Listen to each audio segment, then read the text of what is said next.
Halo teman-teman, mari kita lanjutkan kisah para naturalis di 5 dekade awal abad 19 di Gunung Gede Pangrango.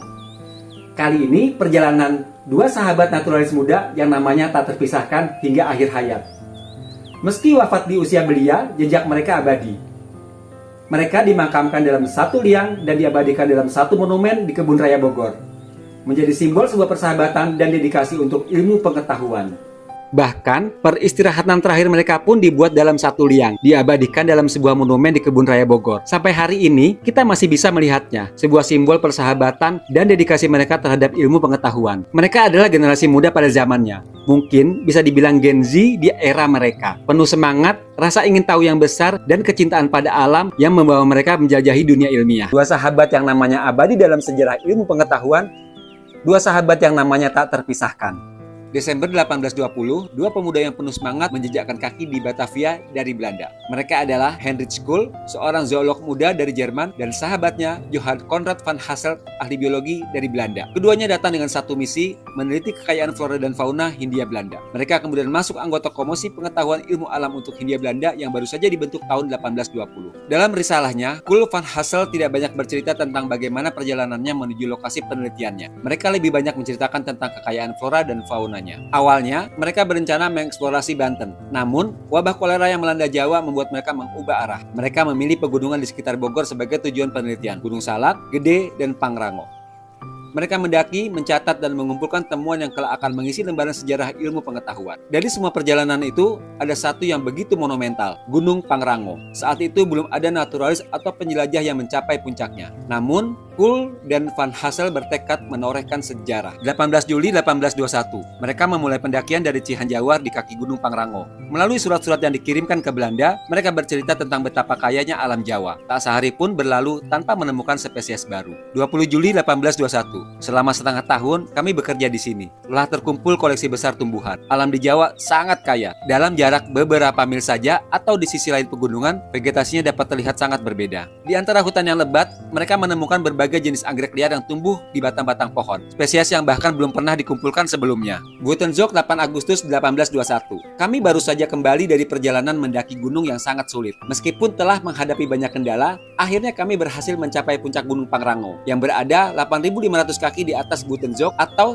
9.400 kaki di atas permukaan laut. Berkat berbagai pengukuran barometrik yang kami lakukan, kami dapat memberikan catatan yang lebih lengkap mengenai penyebaran amfibi, seperti juga penyebaran semua hewan dan tumbuhan.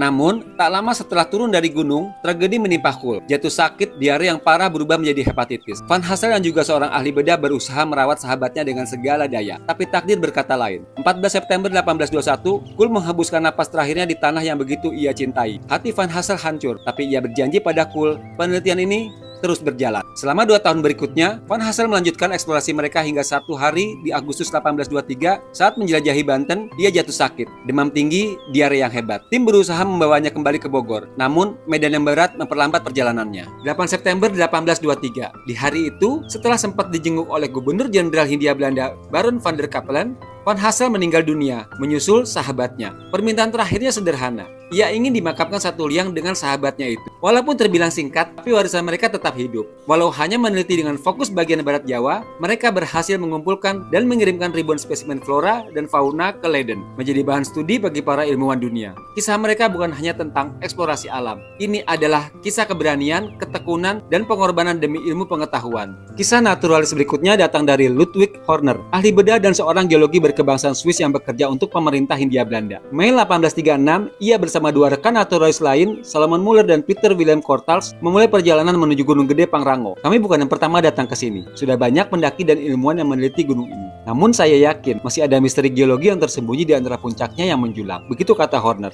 Kami menapaki jejak yang pernah dilalui belum. Memulai pendakian dari Kampung Cimacan di ketinggian 3.285 kaki. Jalur ini telah diperbaiki oleh Gubernur Jenderal Du Bus de Gisignes. Gubernur Jenderal yang memerintah 1826 hingga 1830 ini pernah mendaki dan berkemah dekat Kawah Gede. Hutan rimbun menyelimuti perjalanan kami, dan di bawah sana, Sungai Cikundur mengalir liar membentuk jurang yang dalam. Sedangkan suara gemuruh air terdengar nyaring di kejauhan. Setelah berjam-jam mendaki, kami tiba di Rawa Ciberem. Di sini, dua air terjun mengalir dari ketinggian yang menciptakan pemandangan yang luar biasa. Air jatuh membentuk kabut tipis, sementara kami berdiri di bawahnya. terpesona oleh keindahan alam yang belum tersentuh banyak tangan manusia. Perjalanan terus berlanjut. Pada ketinggian 6.495 kaki, kami menemukan 3 mata air panas yang muncul dari batu-batu di tepi jalur. Uapnya mengepul di udara dingin, mengingatkan kami pada kekuatan yang tersembunyi di dalam perut bumi. Dari sini air panas mengalir turun, membentuk air terjun kecil sebelum bersatu dengan sungai Cikundul. Semakin naik, pepohonan semakin pendek, hingga kami tiba di sebuah dataran yang disebut Kandang Badak. Ini adalah tempat terbaik untuk beristirahat sebelum melanjutkan pendakian ke puncak. Tapi,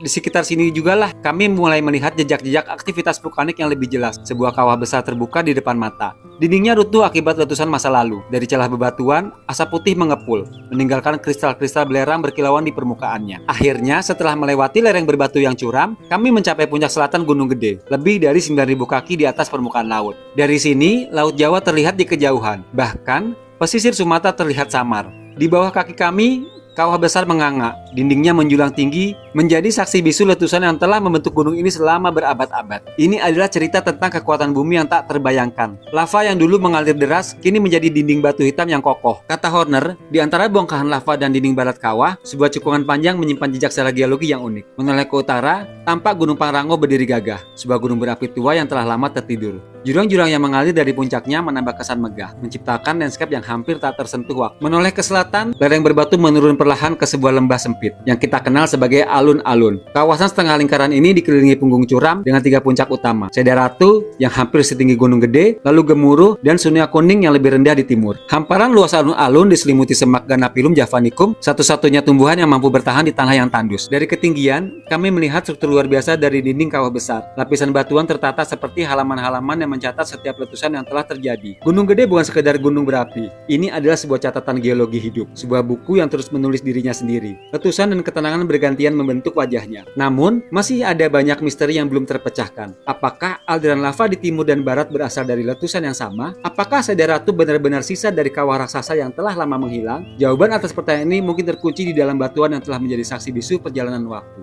Berikutnya, kita mengintip sebagian risalah Salomon Muller saat ke Gunung Gede. Naturalis Jerman Belanda ini berkontribusi penting pada pemetaan ekologi Gunung Gede, yang kemudian jadi dasar berbagai penelitian ilmiah selanjutnya. Kata Muller, Gunung Gede memiliki kawah yang luas, dikelilingi puncak-puncak yang menjulang, memberikan gambaran jelas tentang bagaimana sebuah gunung api bekerja. Kawah Gede adalah landscape yang menyimpan sejarah letusan dan pergerakan bumi selama ratusan bahkan ribuan tahun. Muller mendaki Gede sebanyak 2 kali, pertama 1832 dan berikutnya 1836 bersama-sama dengan Horner dan Courtals. Kami berkesempatan untuk menjelajahi Gunung Gede secara mendalam, menghabiskan lebih dari seminggu untuk mengukur dan mencatat setiap detailnya. Dengan barometer 14, kami mengukur ketinggian puncaknya dan membandingkan hasilnya dengan pengukuran di pesisir Jawa, Sumatera, dan Kalimantan. Hasilnya, puncak Gunung Gede tercatat memiliki ketinggian sekitar 2.965 meter di atas permukaan laut. Angka yang sejalan dengan hasil pengukuran ilmuwan lainnya seperti Horner dan Jung Hoon. Selain puncak utama, ada juga puncak-puncak lain yang tak kalah menarik. Gunung Seda Ratu, misalnya dengan ketinggian sekitar 2.920 meter, adalah bagian dari rangkaian pegunungan di kawasan ini. Sementara itu, 2 puncak lain, Gemuruh dan Sunia Kuning, sedikit lebih rendah, namun tetap memiliki pesona tersendiri. Dari yang diceritakan Horner, ada yang menarik. Katanya, di salah satu puncak barat, seorang pejabat bernama Diard pernah membangun sebuah tempat penyimpanan unik. Bukan sekedar bangunan biasa, tetapi sebuah ruang batu dengan kubah kayu di atasnya, yang berfungsi untuk menyimpan telur ulat sutra. Dengan suhu yang lebih stabil dan dingin, telur-telur ini bisa bertahan hingga berbulan-bulan tanpa menetas terlalu cepat, memungkinkan peternak mendapatkan ulat yang lebih sehat saat waktunya tiba. Mengenai Gunung Pangrango, Muller mengatakan, Kuhl dan Van Hasselt adalah orang pertama yang menjejakkan kaki di puncaknya dan mencatat ketinggiannya sekitar 9.400 kaki.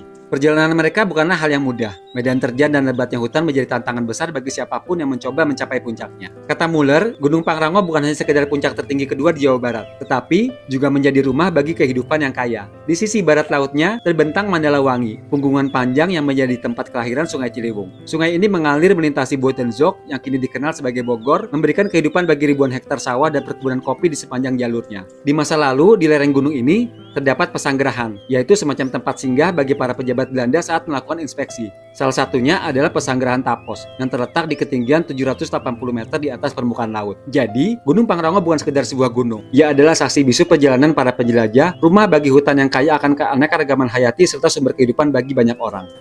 Gimana teman-teman? Semakin menarik dan menginspirasikan kisah mereka? Tenang, cerita belum berakhir. Masih ada bagian ketiga atau bagian terakhir dari cerita ini. Cerita dari 3 naturalis yang saya yakin teman-teman pernah mendengar namanya. Oh iya, karena tanggal 6 Maret 2025 merupakan hari jadi Taman Nasional Gunung Gede Pangrango yang ke-45, tulis dong di kolom komentar pesan dan harapan teman-teman untuk Taman Nasional Gunung Gede Pangrango.